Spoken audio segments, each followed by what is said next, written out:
প্রভাব থাকে ওই মালিকদের মধ্যে, অথবা দলের প্রভাবও থাকে। যে দল ক্ষমতায় থাকে সেই দলের শ্রমিক সংগঠনদেরও একটা আধিপত্য থাকে, এটা আছে। কিন্তু এইটা চাঁদা আকারে আমাদের কাছে দেখার সুযোগ হচ্ছে না, কারণ তারা সমঝোতার ভিত্তিতে করছে। চাঁদাবাজি এরকম যদি কেউ করতে আসে তা কোনো সুযোগ নেই। আসসালামু আলাইকুম। আমরা চাঁদাবাজির একটা নতুন সংজ্ঞা শিখেছি গত 2 দিন ধরে। আপনারা নিশ্চয়ই শুনেছেন, সড়ক সেতু মন্ত্রী যিনি আছেন রবিউল ভাই, তিনি এক সংজ্ঞা আমাদেরকে শিখিয়েছেন। রবিউল ভাইয়ের চেহারাটা দেখলে আমার একটা টকশোর কথা মনে হয়। এই যে চ্যানেলের এই হিজড়াটা আছে না, সময় ইসলাম, এটা এক টকশোতে ওনারা ডেকে নিয়ে সময় ইসলাম যখনই বিএনপির কোনো লোকজনকে ডাকতো, এদেরকে আওয়ামী লীগের সাথে মিলে একসাথে অ্যাটাক করতো। তো এর এক পর্যায়ে রবিউল ভাই সব খুলে টুলে দিয়ে উনি টকশোর মাঝখানেই বের হয়ে চলে এসেছিলেন। ওটা আমার খুব মনে হয়, এবং উনি কথাবার্তাও খুব সুন্দর করে বলতেন।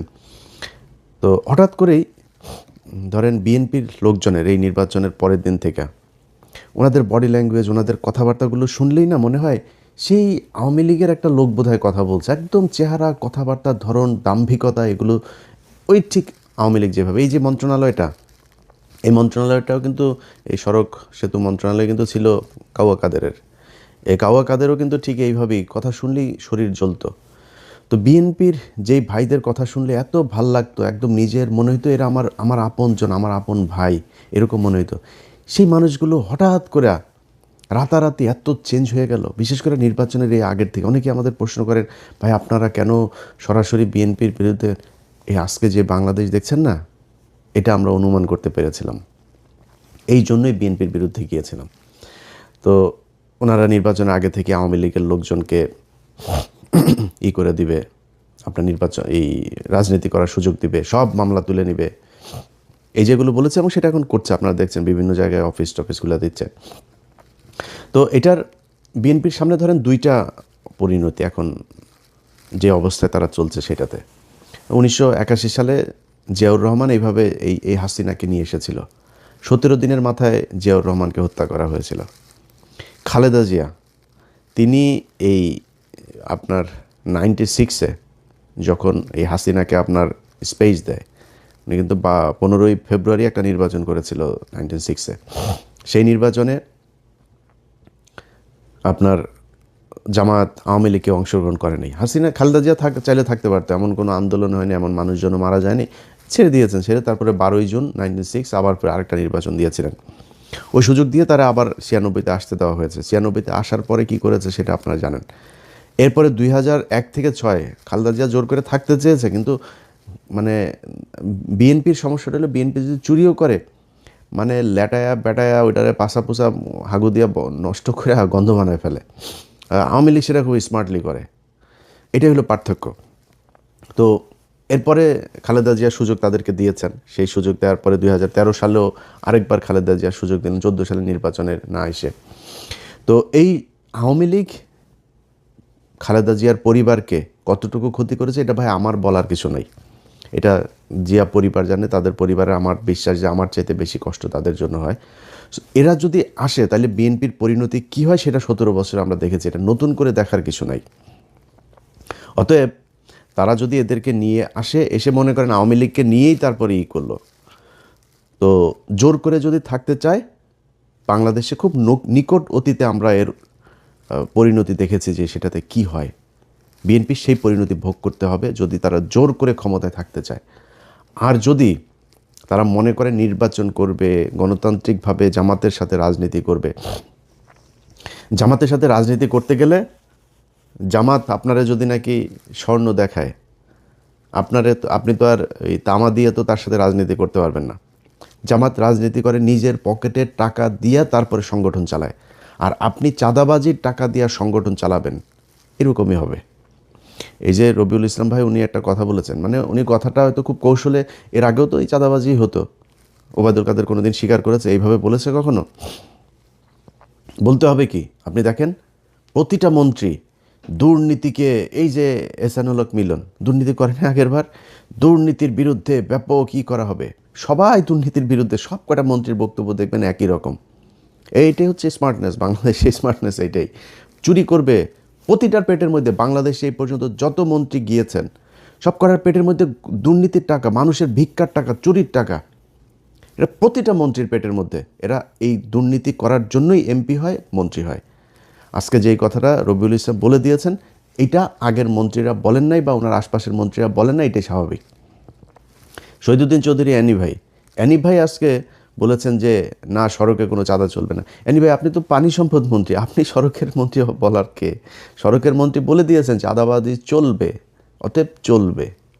এটারে আপনি এখন কালকে হয়তো উনি বক্তব্যটারে সুন্দর করে বলতে পারেন, তারেক রহমান হয়তো একটা থ্যাতানি দিলে হয়তো বলবে সুন্দর করে, বা এই ধরনের কথার ভবিষ্যতে বলবেন, কিন্তু চলবেই চাঁদাবাজি। উনি খুব স্পষ্ট করে বলেছেন যে সরকারি দলের যেই শ্রমিক সংগঠন, তাদের দল চালাতে টাকা লাগে। বক্তব্য কিন্তু খুবই স্পষ্ট। শ্রমিক সংগঠনের এই সারা দেশে বিশাল আকারের আপনার সংগঠন, এই যে চান্দা আব্বাস ছিল শ্রমিক নেতা, তো এরা তো শ্রমিক না, এরা তো চলে। তো এরা কিভাবে চলবে? এরা চলতে হইলে আপনার ওই চাঁদা তুলতেই হবে, এই ছাড়া কোনো উপায় নেই। সো আপনাকে রাস্তা দুইটা, হয় নিজে চাঁদা দিয়ে তারপরে দল চালাবেন, নাহলে চাঁদাবাজি করবেন, এছাড়া বিশাল এই দল চলবে না। এখন জামাত ইসলাম কি করে? নিজেরা চাঁদা দেয়, দিয়া তারপরে দল চালায়। একজন রুকন, তার বেতন যদি হয় 1 লাখ টাকা, প্রতি মাসে 5,000 তাকে মাস্ট তাদের কোষাগারে দিতে হবে। এটাই ওদের রাজনীতি। এখন এরকম একটা রাজনীতি করা দলের সাথে আপনি চাঁদা নেওয়া রাজনীতি করবেন, তো মানুষ তো সেটা সহ্য করবে না। তো সেক্ষেত্রে আলটিমেটলি যেটা হবে সেটাই। সো রাস্তা আপনার হাতে দুইটা, একটা হয় আপনাকে রাজনীতি চেঞ্জ করতে হবে, এই আপনাদের যে পলিসি সেটা চেঞ্জ করতে হবে, করে নিজের পকেটে টাকা দিয়ে নিজে রাজনীতি করবেন, অথবা শেখ হাসিনার মতো ফ্যাসিস্ট হবেন, জোর করে ক্ষমতায় থাকবেন, কোনো কথা শুনবেন না, কিছু হইলেই বলবেন যে সংবিধানের দোহাই, কারণ আপনাদের 2/3 আছে এখন, এবং এই 2/3 তো আপনাদেরকে খুব পরিকল্পিতভাবেই দেওয়া হয়েছে। এই ডক্টর ইউনূস আপনার যেদিন লন্ডনে যায় সেদিনই তিনি নির্ধারণ করে দিয়ে এসেছেন যে বিএনপি ক্ষমতায় যাবে, তাদেরকে 2/3 দেওয়া হবে। যত দুর্নীতি, চাঁদাবাজি, ধান্দাবাজি এই তত্ত্বাবধায়ক সরকার যা করে গিয়েছে, এটার বিরুদ্ধে বিএনপি কিছু বলবে না, সবাইকে সেফ এক্সিট দেবে। যে দেশে থাকতে চায় দেশে থাকার ব্যবস্থা করে দেবে। এরাও থাকবে না বেশি দিন। আসিফ নজরুল ধরেন দেশে আছে, এখন থাকবে না। ওই যে আইসিটির ফয়েজ তায়েব চলে গিয়েছে, এগুলো সবগুলির একটা একটা করে কী কী আকাম কুকাম করেছে এই এখন ধরবো। ক্ষমতায় যখন থাকবেন তখন বলতে না পারলে ক্ষমতার পরে তো বলতে পারবো। সো এখন ধরা হবে একটা একটা করে। ফয়েজ তায়েবরে নিয়ে কাজ চলছে। তো এই আসিফ নজরুলরা এরা 2 দিন পরে দেখবেন চলে গেছে, কারণ টাকার তো অভাব নাই, দেশে থাকবে কেন? বউরে দিয়ে আপনার কালেকশন করাই তো, নিউজও তো হয়েছে, আপনারা দেখেছেন। তো এখন এই যে এরা ওই সময় বলে করে দিয়ে গিয়েছে যে তোমাদেরকে 2/3 দেওয়া হবে, 2/3 দেওয়ার সংবিধান এবার যেমনে মনে চায় তেমনে তারা কাটছাট করে তাদের মতো করে সংশোধন করবে। এইটাই ছিল হয়েছে যে এই তত্ত্বাবধায়ক সরকারের মূল এজেন্ডা। এর বাইরে এই যে সরকারটা গেল 1.5 বছর, 1.5 বছরে বহু কিছু করা সম্ভব। সবচাইতে দুর্বল আর দুর্নীতিগ্রস্ত একটা তত্ত্বাবধায়ক সরকার ছিল, যেটার আমরা বিপ্লবী সরকার বলতাম। সেই বাঞ্চোতরা ছিল সবচাইতে বেশি দুর্নীতিগ্রস্ত। এদের মতো দুর্নীতিগ্রস্ত আর একটা সরকার এই পর্যন্ত বাংলাদেশের তত্ত্বাবধায়ক সরকারে আসে নাই। এমনকি এই যে মঈনুদ্দিন ফখরুদ্দিনের যে সরকার না, আমার তো মনে আছে, এদের চাইতে বহু সততা নিয়ে তারা কাজ করেছে। তো তারা আমাদের হাতে এখন ঝুলাই দিয়ে গেল একটা দুর্নীতিগ্রস্ত সরকার। এটার নিয়ে এখন আমাদের থাকতে হবে। তো বাংলাদেশের মানুষের কাছে আমার একটা জিজ্ঞাসা থাকবে যে এই দেশের মানুষ কি মানে এই ঝাড়ুদার হয়েই থাকতে চান, চকিদার হয়েই থাকতে চান? একটা দল ক্ষমতায় আসবে, তাদের কিছু এমপি থাকবে, মন্ত্রী থাকবে, তাদের এই যে পরিবারতন্ত্র, এদের চামচা হয়ে তারপরে আপনাকে থাকতে হবে। এখন এখান থেকে আপনি যদি বের হইতে চান তাহলে সিদ্ধান্ত আপনাকেই নিতে হবে। এই যে নির্বাচনটা হইল, এই যে রাজনীতি হয়, এই যে রাস্তায় ধর্মঘট, হরতাল, পিকেটিং, কোনো দিন কোনো এমপির ছেলেকে আপনার পাশে পেয়েছেন যে সে রাস্তায় এসে তারপরে এটা করে? কোনো এমপির ছেলে আপনার সাথে এই যে ভোটকেন্দ্রে গিয়া তারপরে এই ভোটকেন্দ্র দখলের কাজে মারামারি করেছে, মানুষকে হুমকি দিয়েছে? কোনো এমপি এই নির্বাচনের সময় এমপি মন্ত্রী অনেকের ছেলে যারা এখন মন্ত্রী হয়েছে, এমপি হয়েছে, এদের অনেকের ছেলে দেশেই যায় নেই, ইউরোপে থাকে, আমেরিকাতে থাকে, অস্ট্রেলিয়া থাকে, কানাডা থাকে, পড়াশোনা করে। তাদের পাতলা পায়খানা হইলেও তারা সিঙ্গাপুরে যায় চিকিৎসা করতে। আর তোদেরকে বানায় রাখছে বোকাচোদা। তোরা পৃথিবীর সবচেয়ে বোকাচোদা জাতি। এটারে ওই মঞ্চে করে জনসভা করে না, বীরের জাতি, আমরা এই বীরের জাতি, 71-এর বীরের, সোগাটা ওইখানে মেরে দিছে তোদেরকে। তোরা পৃথিবীর সবচেয়ে নিকৃষ্ট জাতি, মানে আমরা, আমিও আমরা পৃথিবীর সবচেয়ে নিকৃষ্ট জাতি। এদের মতো এরকম কামলা খাটা জাতি পৃথিবীর মধ্যে আর কোথাও নাই। আমরা পৃথিবীর যেই দেশে যাই, বাথরুম পরিষ্কার, রেস্টুরেন্টের কাজ, সিকিউরিটি, যত নিম্নমানের কাজ আছে যেটা আমরা করি। মিডল ইস্টে যান, যে আমেরিকা থেকে বিশাল ভাব সাপ নিয়ে আমরা দেশে যাই না, কোট স্যুট মুট পরে টরে, সব করে এখানে ফকিরনিগিরি কামলা দিয়া তারপরে যায়, ভাব মারায় আমেরিকা থেকে এসেছি। এই হলো অবস্থা। এরপরে কি হয়? পোলাপান বড় হয়, বড় হয়ে তারপরে মনে করেন যদি মেয়ে হয়, বিশেষ করে ধরে একজন বিশেষ এক জাতিকে ধরে, ওই বিশেষ জাতি সাদা টাদাও পায় না, বিশেষ জাতি ধরে তারপরে পরিবার শেষ। এরপরে বাপ মা বুড়া বয়সে যায়, তারপরে করে কি না এই দেশে আর থাকবো না, চলে যাই। এরপরে যায় দেশে গিয়ে এতিমখানায় টাকা পয়সা। আমি পরিচিত লোকজনের এগুলি আর নিজের চোখের সামনে দেখা, এই জন্য বললাম এইটাই আমাদের জাতি। আমরা, আমার দেশ নাকি সোনার বাংলাদেশ, এই সাউয়ার বাংলাদেশ রে, সাউয়ার বাংলাদেশে বাংলাদেশের মানুষ থাকতে পারে না। দেশের মানুষ বাইরে যায়, কামলা দেয়, টাকা পাঠায়, সেই টাকা ওরা পাচার করে বিদেশে পাঠায়। এটাই হলো বীরের জাতি। তোদের যদি লজ্জা থাকে তাহলে ভবিষ্যতে এদের এই ঠিকাদার, পাহারাদার, চৌকিদার, কামলা দিতে সামনে আর যাবি না। তোদেরকে দিয়া এই নির্বাচনের মাঠে কেন্দ্র দখল করায় তোদের কি চাকর বানায়? তোরাই চাকর। প্রতিদিন এই যে ট্রাকের মধ্যে থেকে যে চাঁদাগুলি নেন, এটা কিন্তু এমপির কোনো ছেলে নেয় না, মন্ত্রীর কোনো ছেলে নেয় না, কিন্তু এটা টাকার ভাগে একদম শেষ মাথা পর্যন্ত যায়। টাকাটা উঠায় কাঁদে যে তোরে দেওয়া উঠায়, তুই কামলা, ওইখানেও তুই কামলা। সো এই তোদের মতো কামলাদেরকে দিয়া এই দেশে এরা রাজনীতি করে এদের ছেলে মেয়েদেরকে বিদেশে পড়াশোনা করায়, নিজেদের কিছু হইলে তারপর ট্রিটমেন্ট নিতে যায় সিঙ্গাপুর, থাইল্যান্ড, ব্যাংকক। বাংলাদেশে এদের ট্রিটমেন্টও নেয় না এরা। এইভাবেই চলছে, একদম চোখের সামনে এইভাবে চলছে। প্রতিটা মন্ত্রী, এমপি, সব করার সন্তানের পেটের মধ্যে চুরির টাকা, দুর্নীতির টাকা, এই দেশের মানুষের ভিক্ষা করা টাকা এগুলি। এই যে বলেছে না যে এদেরকে চাঁদাটা নাকি এমনিতেই যারা স্বেচ্ছায় দেয়, স্বেচ্ছায় মিয়া ফাও কেউ টাকা 1 টাকা দেয়। আর যদি স্বেচ্ছায় নিতে চাস তাহলে তোর লোকজনরে বল যে থাল নিয়ে বসতে, আল্লাহর হস্তে 2টা দে, এমনি বলতে বলবে। লাঠি একটা হাতে নিয়ে আমরা দেখি নাই, এই চুয়াডাঙ্গা থেকে ঢাকায় আসতাম, মানে শুরু হয় আপনার একদম ঝিনাইদহ থেকে শুরু হইতো, মাগুরা, ফরিদপুর, রাজবাড়ী, এইদিকে মানিকগঞ্জ, সাভার, পুরোটা গাবতলী থেকে একদম পুরোটা আপনার এই চাঁদাবাজি চলতো। লাঠি একটা নিয়ে 3-4টা পোলাপান দাঁড়ায় থাকতো, এরা বিভিন্ন জায়গায় এই যে বিট করা, ওই যে বামগুলো করা, যাতে ওইখানে আসলে আপনাকে গাড়ি থামাইতেই হবে। এবং কন্ট্রাক্টর ওই জায়গায় জানতো কয় টাকা দিতে হইতো, ওই টাকা সে হাতের মধ্যে রাখতো, দিয়ে চলে আসতো, কোনো বার্গেনিং নেই, এটা ধরা বাঁধা। সো সবাই জানে আপনাকে দিতেই হবে, তাই আপনি দেন। আপনি থাল নিয়ে দাঁড়ায়েন তো দেখি স্বেচ্ছায় কীরকম দেয়। সো এটা স্বেচ্ছায় টাকা না, আপনি জোর করে ভিক্ষা নিচ্ছেন। এই ভিক্ষার টাকা একদম শেষ দলের শেষ মানুষ পর্যন্ত যায়, এটাই যায়। মনে করার কোনো কারণ নেই যে এমপিরা যে আপনার মনে করেন দলের সর্বোচ্চ নেতাদেরকে আপনার এই যে টাকা দিয়ে তারপর মনোনয়ন নিয়েছে, ও এমপি টাকা কই পায়? ও একদম একদম এই ভিক্ষুকের কাছ থেকে যে টাকাটা নেয়, ফুটপাতের যেই একজন হকারের কাছ থেকে যে টাকা নেয়, মেথরের কাছ থেকে যে টাকা নেয়, সব টাকা ওইখানে যায়। তোদের পেটে এমন কোনো অসভ্য টাকা নাই, এমন কোনো ছোট টাকা নাই যেই টাকা তোদের পেটে যায় না। সো এটাই হলো বাংলাদেশ। যারা কিনা কাজ করে খায় তারা নিজের হালাল পয়সা তারপরে খায়। এই হালাল টাকাটারে তোরা মানে হারাম করে তারপরে এই এই এই এই নিকৃষ্ট এই টাকা পয়সা তোরা খাস। এটাই হলো গিয়া তোদের মানে রাজনীতি। সো এই রাজনীতি করে যদি নাকি তারা বাংলাদেশে ক্ষমতায় জোর করে থাকতে চায়, থাকতে পারবে। কিন্তু যদি তারা মনে করে যে কম্পিটিশনে যাবে, তাহলে সম্ভব না। এবার এই দেশের মানুষ হুমড়ি খেয়ে পড়েছিল দাঁড়িপাল্লায় ভোট দেওয়ার জন্য। কেন? কী কারণে? মানুষ এই চাঁদাবাজি, মাস্তানি, দখলবাজি এখান থেকে বের হতে চেয়েছিল। এই কারণে মানুষ দাঁড়িপাল্লাকে দেখতে চেয়েছিল যে দাঁড়িপাল্লা আসে। তো এই দাঁড়িপাল্লা আছে, দাঁড়িপাল্লা 5 বছর পরে আরও শক্তিশালী হয়ে আসবে। আপনি সিদ্ধান্ত নেবেন যে ভালো হবেন, নাকি হাসিনার মতো আরও মানে সর্বোচ্চ ফ্যাসিস্ট হয়ে তারপরে ফ্যাসিজমের মাধ্যমে এই দেশ পরিচালনা করবেন। এই দুইটা, সেটাও যে আপনি খুব বেশি পারবেন তা না। আমরা ভাই এই গত 17 বছরে দেখলাম তো, আজকে এই যে বাবারে বাবা, সারা দেশ বিএনপি, আরে বাবারে বাবা, সব বিএনপির লোকজন, বিএনপি সারা দেশে কোনো লোক নেই। রাতারাতি চেঞ্জ হয়ে যায় পরিস্থিতি। এগুলো আমাদের চোখের সামনে দেখা। আমরা তো জীবনের অর্ধেক বয়স পার করে ফেলছি, আল্লাহ জানি না কতদিন বাঁচায় রাখবে।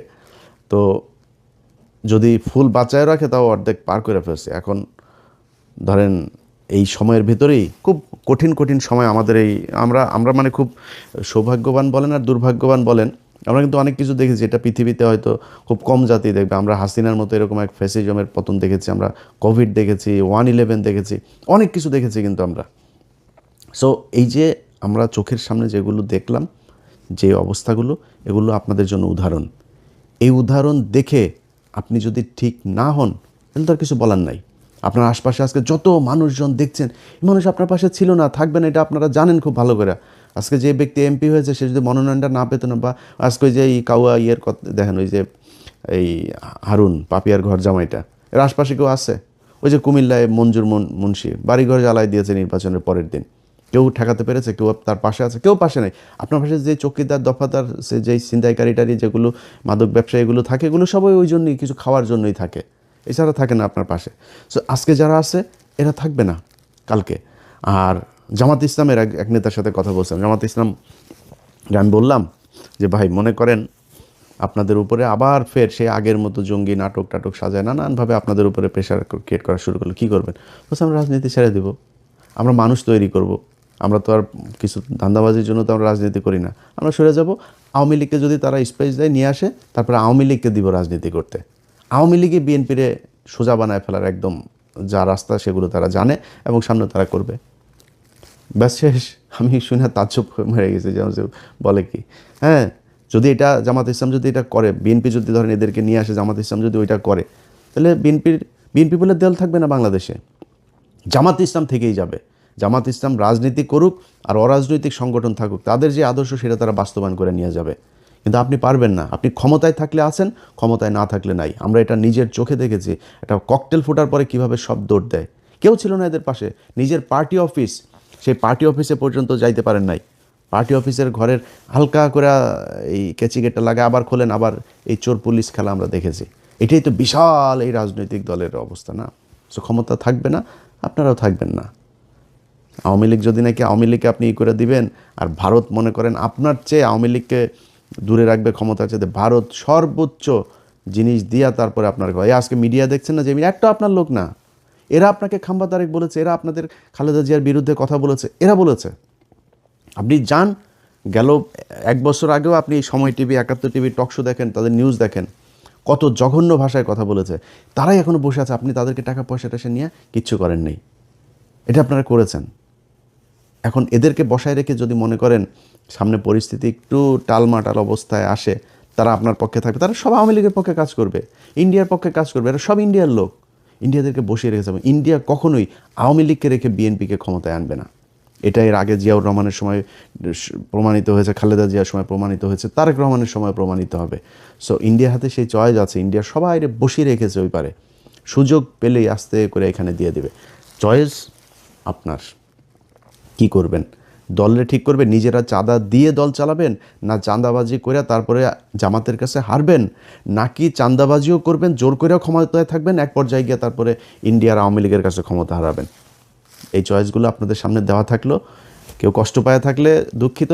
রবিউল ভাই, আপনারাও খুব পছন্দ করতাম, ওই যে বললাম নিজের ভাইয়ের মতো মনে হইতো। আপনাদের এখানে এই মন্ত্রিসভায় অনেক মানুষ আছে, এই যে অ্যানি ভাইও খুব অনেকবার ওনার সাথে আলাপ হয়েছে, ওনার খুব দুঃসময়ের সময় কি করব বিভিন্ন পরিকল্পনা নিয়ে কথা হয়েছে, এবং অনেক অনেক খুব পছন্দের মানুষজন আছে এই মন্ত্রিসভাতেও। তো সেই মানুষগুলো হঠাৎ করে কথাবার্তা যেন কেমনে কেমনে বলে, তো এটা খুব খারাপ লাগবে। আশা করি যা বললাম এটা বুঝবেন, আপনার সমালোচনা আপনার ক্ষতি করার জন্য না। আমরাও চাই বাংলাদেশে বিএনপি আর জামাত ইসলাম দুইটা দল থাকুক, আসুক বাই রোটেশন, তারা ক্ষমতায় আসুক, একবার উনি আসুক, একবার উনি আসুক, 2 বছর এই দল থাকুক, 1 বছর ওই দল আসুক, চলো, কোনো সমস্যা নাই। কিন্তু সবার কম্পিটিশনটা হবে ক্ষমতায় আসার জন্য না। কম্পিটিশন হবে আমি কার চেয়ে কত ভালো রাষ্ট্র চালাইতে পারি, মানুষকে কত ভালো সার্ভিস দিতে পারি, এটার উপরে। এই যে এক বিকাশ নুরু, তারে বসানো হয়েছে আপনার প্রবাসী ইয়েতে, একে মনে করেন এ এখন লাইসেন্স খুলবে, চাঁদাবাজি করবে, পাগল হয়ে যাবে এর অত্যাচারে। এর দিয়া কোনো প্রবাসী আসিফ নজরুলের দেওয়া হয়েছে? হয় নাই তো। এরকম এর দেওয়া হবে না। এই প্রবাসীদেরকে সেই 5 লাখ টাকা দিয়ে মালয়েশিয়া যেতে হবে, সেই পাসপোর্ট করতে কষ্ট হবে, আকামা করতে কষ্ট হবে, দেশে আসার পরে লাগেজ কাটবে, সব একই রকম থাকবে, এদেরকে দিয়ে হবে না এগুলো। তো তারপরেও মনে করি হোক, ভালো কিছু আশা করি। না হইলে এই যে আসিফ নজরুলদের মতো এরকম সব পাবেন, টাকা পয়সা পাবেন, ইজ্জত পাবেন না। আল্লাহ হাফেজ।